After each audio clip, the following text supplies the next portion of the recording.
Hello friends, आज की इस वीडियो में आप लोगों का स्वागत है। आज हम लोग पढ़ेंगे डीएलएड द्वितीय सेमेस्टर हिंदी का कक्षा शिक्षण। इसमें है वस्तुनिष्ठ प्रश्न। पहला क्वेश्चन है, निम्नलिखित में से कौन सा व्यंजन उसमें है? सा उपयुक्त सभी, तो होगा इसमें उपयुक्त सभी। क्वेश्चन नंबर दूसरा, सा संयुक्ताक्षर निम्नलिखित व्यंजनों के मेल से बना है। सा बना है सा और रा के। स्रा संयुक्ताक्षर बना है सा और रा के व्यंजनों के मेल से। क्वेश्चन नंबर 3, खा का उच्चारण स्थान क्या है? ये स्थल गलत लग गया, यहाँ पे स्थान होना है, टाइपिंग गलत हो गई है। खा का उच्चारण स्थान है का, खा, गा, घा।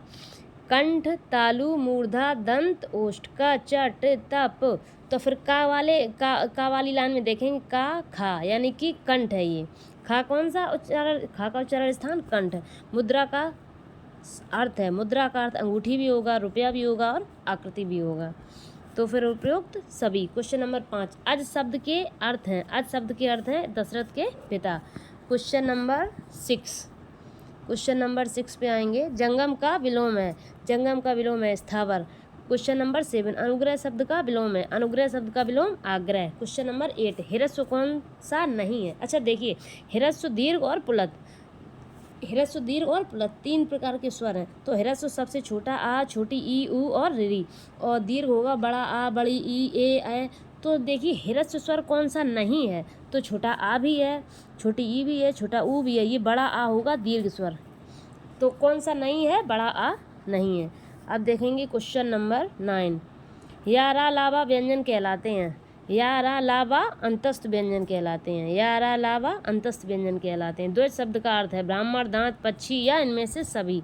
तो द्वैत शब्द के अर्थ ये सभी हैं, दांत भी है, ब्राह्मण भी है, पक्षी भी है, यानी कि उपयुक्त सभी। क्वेश्चन नंबर 11, लिपि विकास का प्रथम सोपान क्या है? तो लिपि विकास का प्रथम सोपान है चित्रलिपि। क्वेश्चन नंबर 12, अब्ज शब्द का अर्थ है शंख भी है, कमल भी है, कपूर भी है, उपयुक्त सभी। क्वेश्चन नंबर 13, का से माँ तक के व्यंजन क्या कहलाते हैं?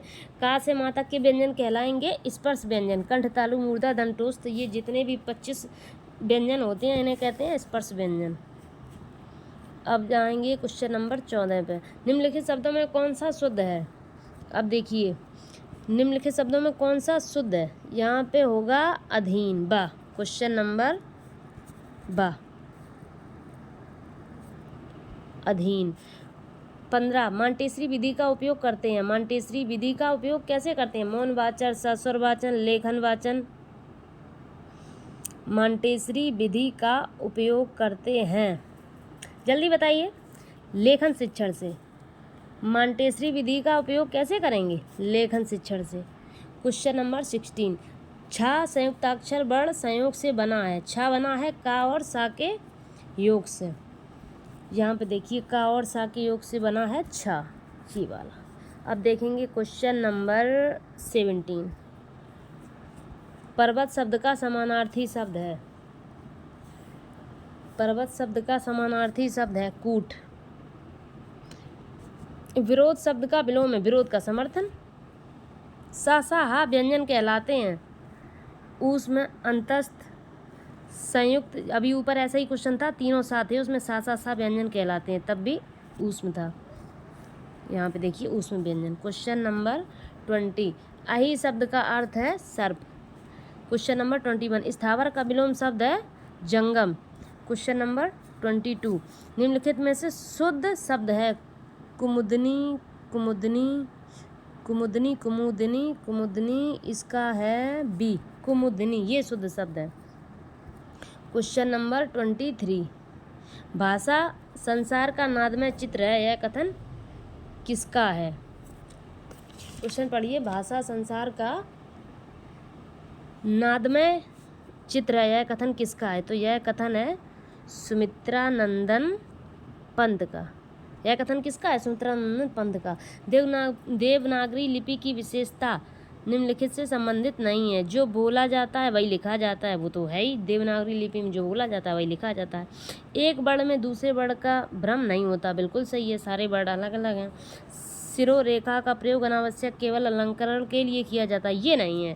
क्वेश्चन नंबर 24, ये नहीं है। देवनागरी लिपि की विशेषता निम्नलिखित में से संबंधित नहीं है। शिरोरेखों का प्रयोग अनावश्यक एवं अलंकरण के लिए नहीं है। अब देखेंगे क्वेश्चन नंबर 25, भाषा की सबसे छोटी इकाई क्या है? या तो वर्ड होगा या ध्वनि, तो इसमें ध्वनि ऑप्शन है नहीं, वर्ड है। भाषा की सबसे छोटी इकाई है वर्ड।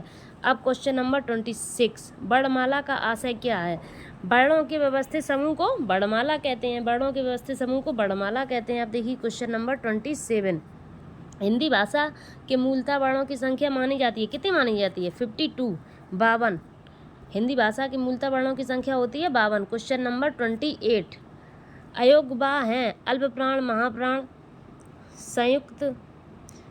तो अयोग्य होते हैं विसर्ग।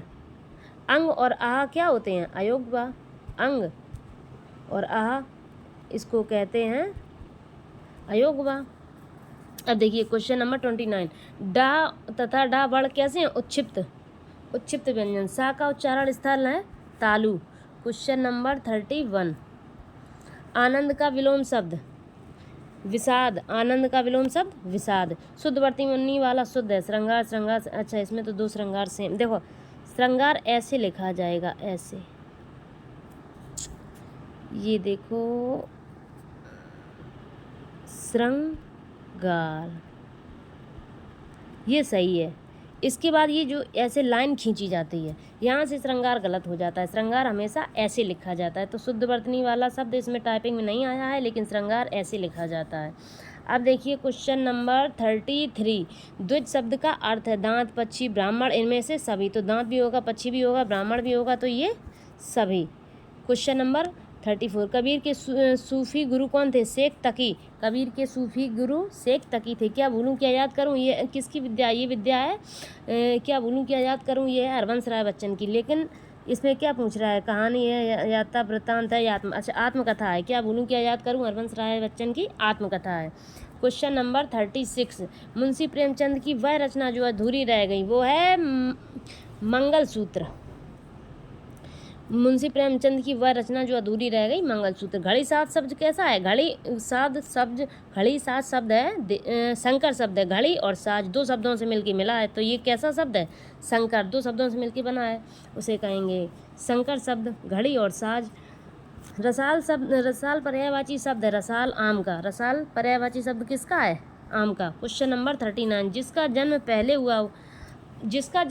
हुआ है वो अग्रज, और जिसका जन्म बाद में हुआ है वो अनुज। आँख का अंधा नाम नैनसुख लोकोक्ति का अर्थ है, यानी कि नाम के विपरीत गुण। क्वेश्चन नंबर 40 देखो, इसका आंसर है दा। गुण के विरुद्ध नाम, नाम के विपरीत गुण या गुण के विरुद्ध नाम होना आँख का अंधा नाम नैनसुख लोकोक्ति का अर्थ है। क्वेश्चन नंबर 41, अचरज शब्द का तत्सम रूप क्या है? आश्चर्य। अचरज शब्द का तत्सम रूप है आश्चर्य। ये आश्चर्य ऐसा लिखा जाएगा, आश्चर्य ऐसा, ठीक है। अब देखेंगे क्वेश्चन नंबर 42, तपसी शब्द का तद्भव रूप। तपसी शब्द का तद्भव रूप है तपसी। क्वेश्चन नंबर 43, सूरदास की रचना है। सूरदास की रचना है साहित्य लहरी। क्वेश्चन नंबर 44, प्राथमिक स्तर के बच्चों में भाषा का विकास किया जाना चाहिए। प्राथमिक स्तर पर बच्चों में भाषा का विकास किया जाना चाहिए। अब बच्चे प्राथमिक स्तर के हैं, अब उसमें वर्णमाला के द्वारा ही तो सिखाएंगे उन्हें भाषा।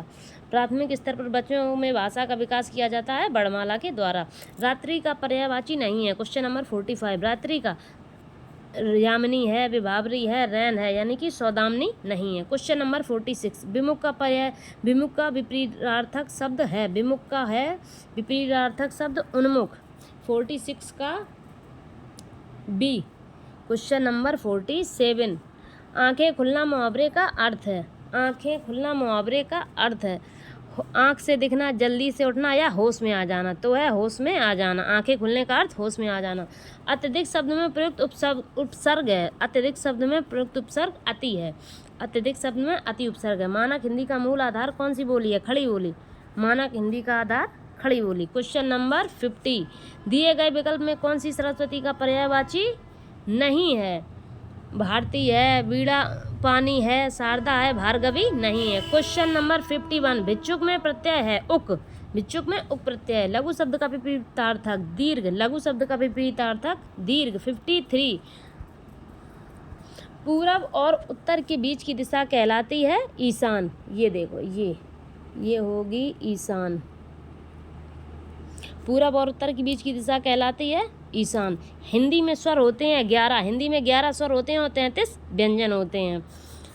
क्वेश्चन नंबर 55, मनुष्य के उच्चारण उपयोगी अवयव हैं। तो मनुष्य के उच्चारण उपयोगी अवयव काकल भी है, कंठ भी है, दंत भी है, यानी कि उपयुक्त सभी। क्वेश्चन नंबर 56, ध्वनि विज्ञान में अध्ययन किया जाता है मानव के मुख से निकली श्वास का, मानव के मुख से निकली ध्वनि का, मानव के मुख से निकली चीख का, इनमें से कोई नहीं। मानव के मुख से निकली ध्वनि का, ध्वनि विज्ञान का अध्ययन किया जाता है मानव के मुख से निकली ध्वनि का। क्वेश्चन नंबर 57, ओष्ठाकृति के आधार पर स्वर होते हैं, वृत्ताकार भी होते हैं और अवृत्ताकार भी होते हैं, यानी कि इसमें आंसर होगा सा। आ और बा दोनों, वृत्ताकार और अवृत्ताकार दोनों होते हैं, तो इसका आंसर है सा। क्वेश्चन नंबर 58, व्यंजनों के उच्चारण की दृष्टि से बांटा गया है 2 भागों में, 3 भागों में, 4 भागों में, 5 भागों में। अच्छा, व्यंजनों को उच्चारण की दृष्टि से 3 भागों में बांटा गया है, स्पर्श व्यंजन, अंतस्थ व्यंजन और ऊष्म व्यंजन। व्यंजनों को उच्चारण की दृष्टि से 3 भागों में बांटा गया है, स्पर्श व्यंजन, अंतस्थ और ऊष्म व्यंजन। क्वेश्चन नंबर 59, ध्वनि के उच्चारण में होने वाले यत्न और प्रयत्न को कहा जाता है। यह होते हैं स्वरतंत्री, श्वास की मात्रा में, जीवा तथा अन्य अवयवों द्वारा, यानी कि उपयुक्त सभी।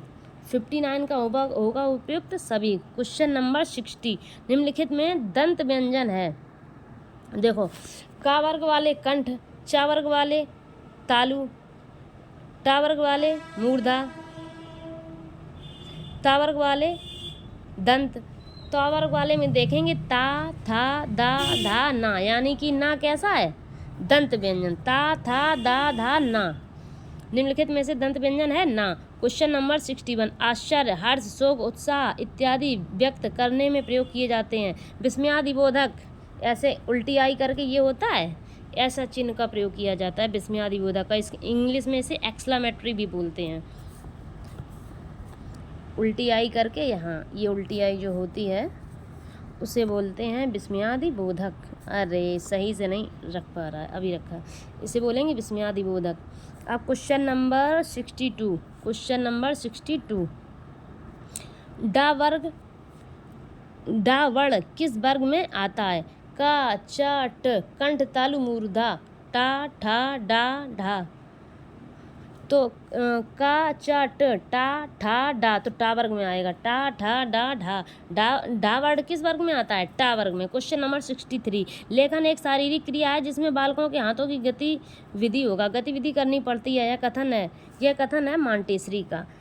यहाँ पे गतिविधि होगा, गतिविधि करनी पड़ती है, यह कथन है श्रीमती मांटेश्वरी का। क्वेश्चन नंबर 64, जिनका उच्चारण कंठ के स्पर्श से होता है, कंठ, तालु, मूर्धा, दंत, ओष्ठ, का, चट, तप, का, खा, गा, घा, ये होगा। जिनका उच्चारण कंठ के स्पर्श से होता है वो होगा का, खा, गा, घा।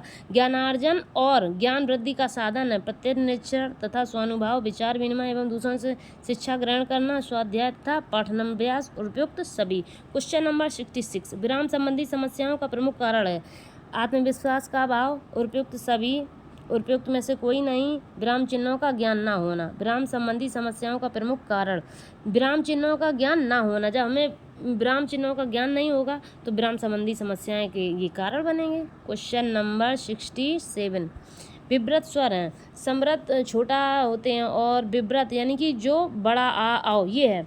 विव्रत स्वर कैसा है, आ और आओ। कौन है, आ और आओ। आनंद का पर्यायवाची शब्द है, आनंद का पर्यायवाची मोद, प्रमोद, सुख। आनंद के ये सभी पर्यायवाची हो जाएंगे, मोद भी होगा, प्रमोद भी होगा और सुख भी होगा। क्वेश्चन नंबर 69, निम्नलिखित में से कौन सा संयुक्त व्यंजन नहीं है। छा है, त्रा है, ज्ञा है, छात्रा ज्ञा संयुक्त व्यंजन है तो ये वहाँ नहीं है। निम्नलिखित में से कौन सा संयुक्त व्यंजन नहीं है, वह नहीं है। निम्नलिखित में क्वेश्चन नंबर 70, निम्नलिखित में से दीर्घ स्वर है। दीर्घ स्वर 3 प्रकार के होते हैं, ह्रस्व, दीर्घ और पुलत। ह्रस्व, दीर्घ और प्लुत। ह्रस्व स्वर में छोटा, छोटी, ऊ और ऋषि। और दीर्घ में आएगा बड़ा आ, बड़ी ई, ए तो फिर ये कहा गया निम्नलिखित में से दीर्घ स्वर है, दीर्घ स्वर बड़ा आ बड़ी ई, ये रहा दीर्घ स्वर बड़ा आ। क्वेश्चन नंबर 71, किसके उच्चारण में निचला ओंठ ऊपरी दांतों को स्पर्श करता है? वाह, बोल के देखिए आप लोग। वाह में तो दोनों ओंठ दूर हो रहे हैं वाह, लेकिन बा में जो निचला ओंठ है वो ऊपरी दांतों को स्पर्श कर रहा है इसमें वाह। 71 का आंसर है बा। अब देखिए क्वेश्चन नंबर 72, जो बहुत अधिक बोलता हो वाक्यांश के लिए। अरे ये तो सबको पता है, बाचाल, अधिक बोलने वाला बाचाल। क्वेश्चन नंबर 73, जागृत शब्द का विलोम है, जागृत का सुषुप्त। क्वेश्चन नंबर 74, सजग शब्द का पर्यायवाची नहीं है, चौकस है, सचेत है, सावधान है। सजग का पर्यायवाची नहीं है, पहरेदार नहीं होगा, पहरेदार। क्वेश्चन नंबर 75, महाकवि शब्द में प्रयुक्त समास है, महाकवि। कवि कैसा है? महान। कवि कैसा है? महान। महाकवि यानी कि कर्मधारा, महाकवि में होगा कर्मधारा। आंसर आ, 75 का आ। रानी केतकी की कहानी के रचयिता हैं, रानी केतकी के रचयिता हैं इंसान अल्लाह खां। रानी केतकी की कहानी के रचयिता इंसान अल्लाह खां। क्वेश्चन नंबर 77, कवि शब्द का स्त्रीलिंग है, कवि शब्द का कवियत्री भी नहीं होगा, कवित्री भी नहीं होगा, कवयित्री भी नहीं होगा, कवियत्री। आंसर होगा दा। कवि शब्द का स्त्रीलिंग है कवित्री। क्वेश्चन नंबर देखिए 78, व्याकरण में वचन का सही अर्थ क्या है? वचन का एक वचन, दो वचन, वचन का अर्थ क्या है? ये संख्या ही तो बता रहा है वचन, कि एक है कि दो लोग हैं। एक वचन जिसमें एक हो, बहुवचन जिसमें बहुत हो, यानी कि संख्याएं। व्याकरण में वचन का सही अर्थ क्या है? संख्या। अच्छाई, मानवता, बचपन किस संज्ञा के उदाहरण हैं? ये तो हैं भाववाचक के। चाइल्डहुड, काइंडनेस, ये सारे किसके हैं? भाववाचक के। क्वेश्चन नंबर 80, कौन सा परिमाण बोधक विशेषण है? कैसा, लाल, तिकोना, थोड़ा। थोड़ा क्या है? परिमाण बोधक विशेषण। आप लोगों को ये क्लास अच्छी लगी है तो प्लीज़ लाइक करें, सब्सक्राइब करें और बताएं आप कहाँ से देख रहे हैं। आपका शहर का नाम क्या है, आपके गांव का नाम क्या है, आप जहाँ से भी हों एक बार प्लीज़ बताएं आप कहाँ से देख रहे हैं।